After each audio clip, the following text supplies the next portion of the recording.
If you have 0-hour people, treat them like 0-hour people. Otherwise, you're going to end up in this position.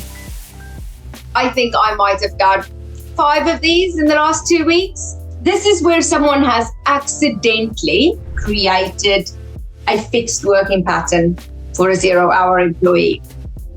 If you've been hanging around with us for long enough, you'll know that we always say to you, 0-hour people need to have some non-working weeks that are not holiday. They are just weeks in which they don't have any hours. And their hours should not be the same every week. So when we look at a true 0-hour working pattern, what we expect to see is 5 hours, 10 hours, no hours, 40 hours for 2 weeks because Bob's on holiday, or that it is seasonal.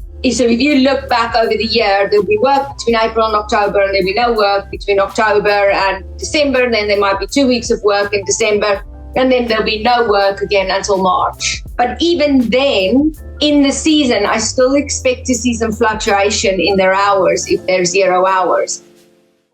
Where we've had the problem is we've had a lot of people come to us and say they've received complaints, grievances, complaints from their employees, or some people have been smart enough to ask the question before they tried to force the change about employees whose hours have been reduced. And then they say, oh, but they're 0 hours. We can just reduce their hours. We don't understand the problem.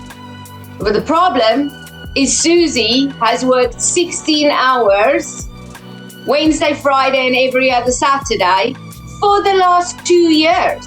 And now you're suddenly expecting her to work whatever shift you give her for however many hours.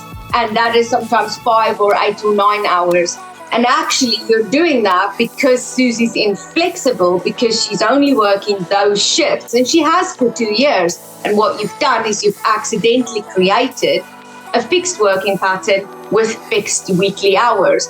Therefore, she's not really a 0-hour employee anymore. She's now a part-time employee with a fixed working pattern that you can't just take away from her.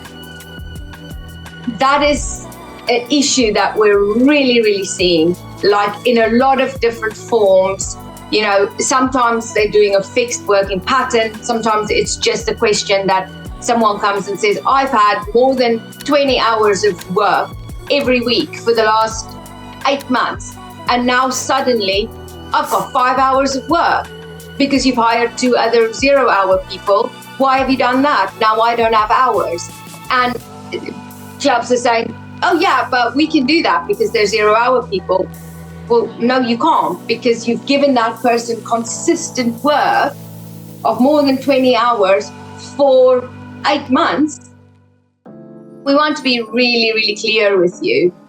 If you have 0-hour people, treat them like 0-hour people. Otherwise, you're going to end up in this position. And then we are going to tell you, even though their contract is a 0-hour contract, you need to treat them like a part-time employee now. And that means you can't just go and change their working hours, reducing their working hours, or if they've got a fixed pattern, you can't just take that away from them.